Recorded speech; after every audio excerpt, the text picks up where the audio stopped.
कर्मचारी आहोत, जे नोकरीत आहोत, जे नोकरीत सेवानिवृत्त झालो, 15/6/95चा शासन निर्णय निघाला होता. माहिती आहे कोणाला? 15/6/95चा जो कायदा निघाला त्याच्यामुळे जेही अनुसूचित जमातीचे कर्मचारी नोकरीत लागले असतील त्यांची वैधता प्रमाणपत्र मिळाले नसले तरी त्यांना नोकरीतून काढू नका असा त्यावेळेच्या शिवसेना सरकारनं आणि कोळी समाजाचे स्वर्गीय अनंत तरे साहेबांच्या प्रयत्नानं तो शासन निर्णय निघाला आहे. लक्षात घ्या. जो आमचं काम करीन तो कोण्याही पक्षाचा, जो आमच्या समाजाचा आहे, आम्हाला त्याचा अभिमान असला पाहिजे हे लक्षात घ्या. तो शासन निर्णय अनंत तरे साहेबांनी काढला होता. त्यानंतर 2017ला सुप्रीम कोर्टाचा निर्णय झाला. सुप्रीम कोर्टाचा निर्णयानं जगदीश बैराच्या निर्णयामध्ये सुप्रीम कोर्टानं डिसिजन सर्वांना माहीत झालं पाहिजे हे काय आहे परिस्थिती. आणि तुम्हाला लोक सांगत नाहीत, पुढारी सांगत नाहीत, पण मी सस्पेन्स सांगतो त्यातलं खास गोष्ट काय. सुप्रीम कोर्टाचा निर्णय झाला की तो 15/6/95चा शासन निर्णय कॅन्सल.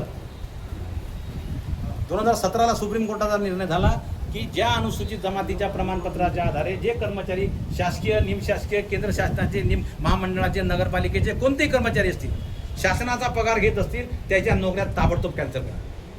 हा सुप्रीम कोर्टाने निर्णय दिला.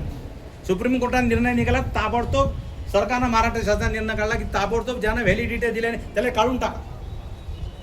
संपूर्ण महाराष्ट्रात मोर्चा झाला, सारे आंदोलन झाले. रमेश दादा पाटील त्यावेळेस आमदार होते. रमेश दादा पाटीलनं यांनी 21/12/2019ला कायदा काढला या सरकारकडून. त्यावेळेस एकनाथराव शिंदे महाराष्ट्राचे मुख्यमंत्री होते. त्यांनी हा कायदा केला 21/12/2021ला की जे कर्मचारी, जरी सुप्रीम कोर्टाचा निर्णय झाला असेल पण लाखोच्या संख्येनं या महाराष्ट्रामध्ये कोळी समाज बांधवांची नोकरी कर्मचारीची संख्या आहे. या लोकांचे उदरनिर्वाह नोकरीच्या आधारावर आहेत. आज त्यांच्या 25, 30, 40 वर्षाच्या नोकऱ्या झाल्यात, काही रिटायर झाले, त्यांना पेन्शन मिळालं नाही, त्यांना पेन्शनसुद्धा देण्यात यावं. आणि जे कर्मचारी काम करून आले त्यांना अधिसंख्या पदावर वर्ग केलं. अधिसंख्या पदावर म्हणजे नोकऱ्या कायम ठेवल्या, पगार सुरू आहे, इन्क्रिमेंट सुरू आहे, सर्व सुरू आहे. फक्त पदोन्नती देण्यात येऊ नये. म्हणजे जर सब इन्स्पेक्टर असेल तर त्याला इन्स्पेक्टर करू नये, DYSP असेल तर त्याला DSP करू नये. एवढं नाही झालं तरी चालते, पण रोजीरोटी तर राहिली. हे केवळ आणि केवळ आमदार रमेशदादा पाटील यांच्यामुळे झाले. लक्षात घ्या. कोणी मायचा लाल नाही. फक्त आंदोलनं करणं, वर्गण्या जमा करणं, दांगडो करणं, सरकारनं काहीच केलं नाही.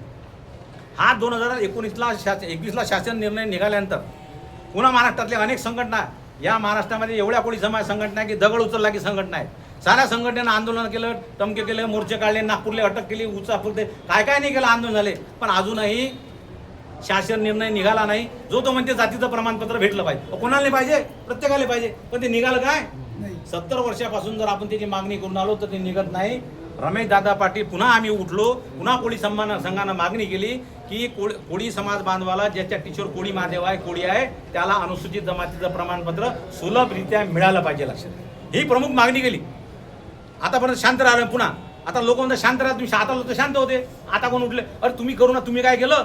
एक शासन निर्णय तुम्ही काढू शकले नाही 2 ओळीचा की अनुसूचित जमातीच्या कोळी समाज बांधवांना सुलभतेने जात प्रमाणपत्र निघाले पाहिजे. किती कोळी समाज जात प्रमाणपत्र निघाले? फक्त हायकोर्टानं ज्यांना आदेश दिले बोटा मोजण्यासारखे त्यांना फक्त जात प्रमाणपत्र मिळाले. या समाजातल्या, या जिल्ह्यातल्या सामान्य कोळी समाजाच्या बांधवाला मिळालं का सर्टिफिकेट? दुसरी मागणी आमची हे आहे की ज्याच्या घरात व्हॅलिडिटी आहे, ज्याच्या नातेवाईकाकडे व्हॅलिडिटी आहे, समजा माझ्या चुलत भावाकडे व्हॅलिडिटी आहे, तर त्यांना ॲफिडेविट द्यावं, त्याला सुद्धा व्हॅलिडिटी देण्यात यावी. हा आदिवासी विभागाचा शासन निर्णय निघाला पाहिजे. ही आमची सर्वात मोठी मागणी आहे, जे 70 वर्षात आमची पूर्ण झाली. लक्षात घ्या. आणि म्हणून कोळी महासंघ पुन्हा उठला, पुन्हा आंदोलनात उतरला. आम्हाला रस्त्यावर हे जर मागणी आमची पूर्ण झाली नाही याचं आश्वासन 23/10/2023ला मुख्यमंत्र्यांनी दिलं होतं.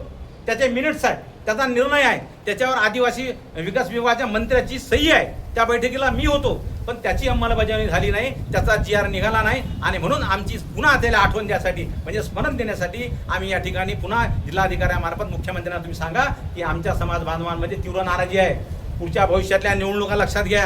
आम्ही पुढच्या निवडणुकीमध्ये आमचा दणका आम्ही दाखवून देऊ. जर तुम्ही आमच्या मागण्या पूर्ण केल्या नाहीत तर येणाऱ्या काळामध्ये याहीपेक्षा तीव्र आंदोलन आम्ही करण्यात येईल. यासाठी आम्ही विनंती करण्यासाठी जिल्हाधिकारी कार्यालय आलो आहे. कलेक्टर साहेबांना आम्ही निवेदन दिले आहे.